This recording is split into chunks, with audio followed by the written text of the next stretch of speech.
Hello everyone, dear learners. Sutar sir के YouTube channel पर एक बार फिर से आप सभी का बहुत बहुत welcome. Very happy good morning.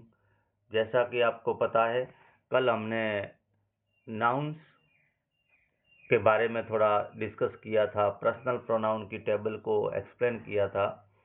तो उसी सीरीज में, उसी स्टेप में हम कुछ टाइप्स ऑफ नाउन देख लेते हैं, जो कि हमारे डेली टेक्स्ट बुक के आधार पर या हमें दूसरे कॉम्पिटिटिव एग्जाम में पूछा जाता है। तो टाइप्स ऑफ नाउन प्रोनाउंस में हमने पर्सनल प्रोनाउंस कल कर दिए। और पर्सनल प्रोनाउन आते हैं किसके लिए?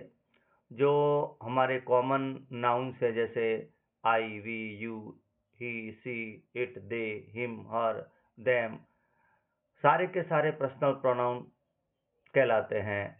जैसे my, your, our are addressed as the possessive adjective, और ये जब नाउन के साथ लगते हैं तो इनको पजेसिव एडजेक्टिव के रूप में भी बोला जाता है, जैसा हमने कल देखा था। As they do the work of an adjective although the word is pronoun. हालांकि ये शब्द तो प्रोनाउन है, बट काम एडजेक्टिव करते हैं, क्योंकि जस्ट किससे पहले आते हैं? नाउन से पहले आते हैं। या कुछ और एग्जाम्पल्स लिखे हैं। For example, this is my house. तो माई शब्द है, वो है तो प्रोनाउन, लेकिन हाउस से पहले है, तो हम इसको एक एडजेक्टिव कहते हैं। यर house is a noun and my classify the noun house. यहाँ पर हाउस है वो एक संज्ञा है, और माई है उसको क्लासीफाई कर रहा है, आइडेंटिफाई कर रहा है, इसलिए हम उसको कहते हैं माई। यहाँ एडजेक्टिव का काम कर रहा है, बल्कि ये है किसका? ये शब्द प्रोनाउन कैटेगरी का है। तो यहाँ पर हमने हेंस इस प्रकार हम कह सकते हैं, इसलिए हम कह सकते हैं कि एडजेक्टिव माई है वो एडजेक्टिव है। इसी प्रकार नेक्स्ट चलते हैं हम। My is a personal pronoun, such pronouns are called possessive adjective. My है वो एक पर्सनल प्रोनाउन की टेबल से हमने लिया है, लेकिन ये एडजेक्टिव का काम कर रहे हैं, इसलिए हम इसको पजेसिव एडजेक्टिव कहते हैं। दूसरे प्रकार का प्रोनाउन है रिलेटिव प्रोनाउन। रिलेट का मतलब होता है जोड़ना, संबंध स्थापित करना। तो रिलेटिव प्रोनाउन यानी जो किसी को जोड़ते हैं, पहले वाली बात को बाद में हम लेटर कहते हैं तो उसको जोड़ने का काम करते हैं, तो ये हो गए relative pronoun. Are used in relation to another noun और प्रोनाउन। जब किसी दूसरी संज्ञा या सर्वनाम के संदर्भ में यूज किया जाता है, उसके रिलेशन में यूज किया जाता है। टू लिंक, लिंक में जोड़ना, वन विद अनदर, एक को दूसरे के साथ जोड़ा जाता है। They appear in sentence as which, that, whom, where, who, what, whose, etcetera. यानी जब हम सेंटेंस के बीच में, हमेशा ध्यान रखिए डियर लर्नर, कि रिलेटिव प्रोनाउन वही प्रश्नवाचक प्रोनाउन है, वही प्रश्नवाचक सर्वनाम है जो क्वेश्चन मार्क के अलावा सेंटेंस में हमें दिखाई देते हैं। हम जैसे सेंटेंस में एक कंजक्शन के रूप में दिखाई देते हैं, दो वाक्यों के बीच में दिखाई देते हैं वहां पर, तो वो क्या है? रिलेटिव है। और अगर क्वेश्चन मार्क में ये कि ये हमें जब दिखाई देते हैं, तो ये कि ये इंटरोगेटिव प्रोनाउन है। यहाँ एग्जाम्पल्स देख लेते हैं। The man who is wearing the blue shirt is the teacher. यानी हमने इस मैन को आइडेंटिफाई किया, रिलेट किया, किससे? आगे सेंटेंस है, वह व्यक्ति जो ब्लू शर्ट पहने हुए हैं वह अध्यापक है। इसी प्रकार नेक्स्ट में, the girl who is carrying book is my sister. वह लड़की जो बुक लिए हुए है, जिसके हाथ में बुक है, बुक लेकर जा रही, वो मेरी सिस्टर है। तो यहाँ पर हमने गर्ल को रिलेट किया, किससे रिलेट किया? दूसरा सेंटेंस हमने आइडेंटिफाई कर दिया, उसके साथ जोड़ दिया। तो यहाँ पर हु हम देख रहे हैं कि यहाँ पर जोड़ने का काम कर रहे हैं, प्रश्नवाचक नहीं है। The children whose parents are working stay in a creche. यानी हमने यहाँ चिल्ड्रन को हुज से जोड़ा है, जिनके पिता काके का संबंध।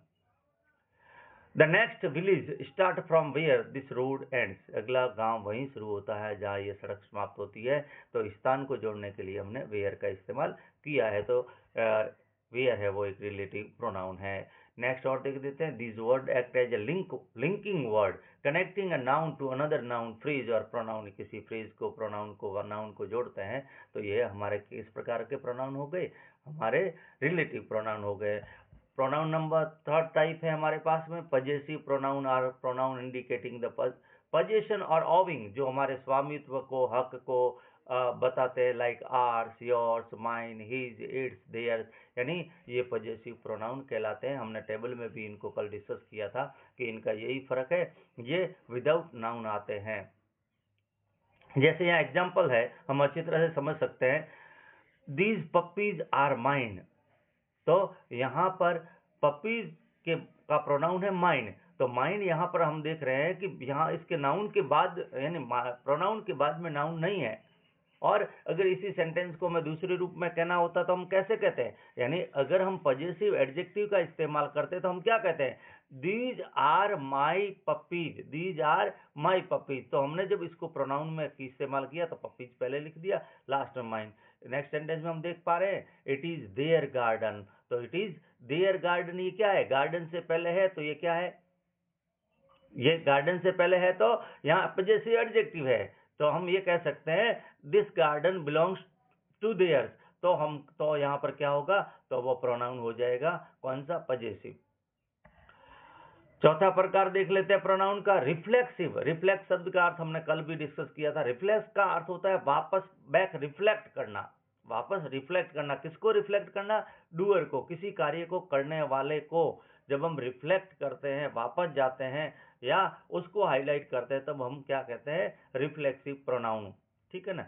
As the name suggest, reflect back on the subject rather the action done by the subject is reflected back on the subject, like yourself, himself, herself, myself, itself, etc. Normally in such sentences subject and object are the same. जब किसी कार्य को करने वाला खुद होता है और जिस पर कार्य किया जाता है वो भी खुद ही होता है। For example, if you run fast you could hurt yourself. अब तुम अगर तेजी से दौड़ोगे तो तुम्हें स्वयं को लग सकती है। I want to climb the peak myself, मैं उस पर्वत की चोटी पर खुद चढ़ना चाहता हूँ। The dog fell down the cause by it self, कुत्ता है वह अपने आप ही गिर गया। पांचवें प्रकार का एम्फेटिक। यहाँ पर हम जो ऊपर हमने रिफ्लेक्टिव और एम्फेटिक दोनों ही प्रोनाउन सेम है, बट अंतर यूज का है। जो रिफ्लेक्टिव है वो सेंटेंस पूरा होने के बाद में सब्जेक्ट को रिफ्लेक्ट करते हैं, जबकि एम्फेटिक क्या करते हैं, सब्जेक्ट को ही बड़ा बनाते हैं, सब्जेक्ट को बड़ा बनाते हैं। जब, और हमेशा ध्यान रखो एम्फेटिक के अंदर डियर लर्नर, ये होता है कि सब्जेक्ट है उसमें हमें प्राउड दिखता है, हम सब्जेक्ट को बड़ा करके बताते हैं, यानी हम छोटी बात को बड़ा कह के कहते हैं, या हम ये कहते हैं कि हम अपना वहां गुणगान कर रहे हैं। जैसे हम जब करते हैं ना, ये मैंने किया है, मैंने खुद ने किया, लाइक दिस। तो for example, I my self cook this dish. कोई हम व्यंजन बना ले और हम दूसरों को, अपने दोस्तों के बीच में ये कहे, ये मैंने खुद ने पकाया, कैसा लग रहा है। इट मीन्स हम अपनी बड़ाई कर रहे हैं। तो यही प्रोनाउन एम्फेटिक हो गया जब सब्जेक्ट के तुरंत बाद में लग गया है। तो और यही अगर मैं इस सेंटेंस को ऐसा कह दूं, I cook this my self, तो वो क्या हो गया, वो रिफ्लेक्टिव प्रोनाउन हो गया। तो समझ में आ गया होगा आपको। अगले सेंटेंस में चलते हैं। They themselves are trying to sort out all the problem, वे स्वयं कोशिश कर रहे हैं कि सारी समस्याओं का हल किया जा सके। नेक्स्ट टाइप का हम प्रोनाउन देख लेते हैं। Demonstrative pronouns are use to point object. Demonstrate का मतलब होता है दिखाना, बताना। जब हम पॉइंट आउट करते हैं, जब हम किसी चीज को पॉइंट आउट करते हैं, refer to, indicate, this, that, these, those, और दीज, एक्सेट्रा। जब हम कई सेंटेंस में हम देखते हैं ना, जब हम this, that, these, those, there इनका प्रयोग करते हैं, तो वो क्या, डेमोस्ट्रेटिव है। डेमोस्ट्रेटिव का मतलब नाउन बाद में लिखा जाता है। जैसे मैं कह दूं हमारे गांव में एक कुआं है, तो हमारे गांव में एक मंदिर है, लाइक दिस। तो यहाँ पर हम दिस डॉट का प्रयोग, दिस और दैट और दीज का प्रयोग करते हैं, वहां पर ये डेमोस्ट्रेटिव प्रोनाउन कहलाते हैं। एग्जाम्पल देख लेते हैं। दिस एक्ट इज अनबिलीवेबल, यानी हम कोई एक्ट, कोई प्ले जब देखते हैं और हम जब ये बात करते हैं कि ये वास्तव में अविश्वसनीय था, तो this act. That was a beautiful gesture, वह केसर व हावभाव वास्तव में सुंदर था। However these same words as demonstrative adjective, ये डेमोस्ट्रेटिव एडजेक्टिव में भी इस्तेमाल करते हैं when they are used in such context, जब इनको हम किसी नाउन के तुरंत पहले यूज कर लेते तो वो एडजेक्टिव। हमेशा ध्यान रखो, अगर कोई नाउन के साथ में शब्द पहले लग गया है तो वो एडजेक्टिव है। आप इसी प्रकार आपको पता है आर्टिकल भी एक एडजेक्टिव का ही काम करते हैं जब हम वो किसी नाउन से पहले लग जाते हैं। तो दिस हम यहाँ ऊपर देख रहे हैं कि वह सीधा हमने ऊपर है वो यूज किया है सीधा एज ए सब्जेक्ट, लेकिन यहाँ सब्जेक्ट के साथ में this bag is made of jute, ये बैग जूट का बना हुआ है तो ये एडजेक्टिव बन गया। That boy has broken his arm, उस लड़के ने अपनी भुजा अपनी हाथ तोड़ दिया है, तो दैट इज एडजेक्टिव। आगे हम देख लेते हैं 7 टाइप का प्रोनाउन। Interrogative pronoun are used for asking question.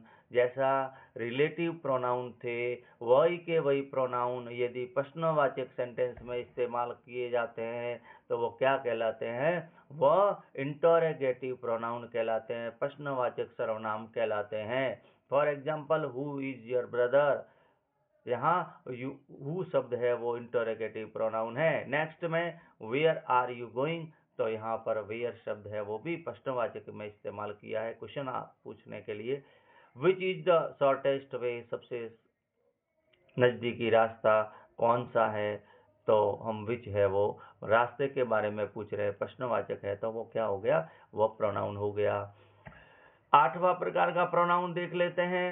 Indefinite pronoun are pronoun that do not refer to someone और समथिंग स्पेसिफिक। यानी इंडेफिनिट शब्द का मतलब होता है कि डेफिनेट नहीं है, डेफिनेट नहीं है। जैसे हमने कहा नोटबुक, कोई नोटबुक हो सकती है, आपकी हो सकती है, मेरी हो सकती है, मैथ की हो सकती है, साइंस की हो सकती है।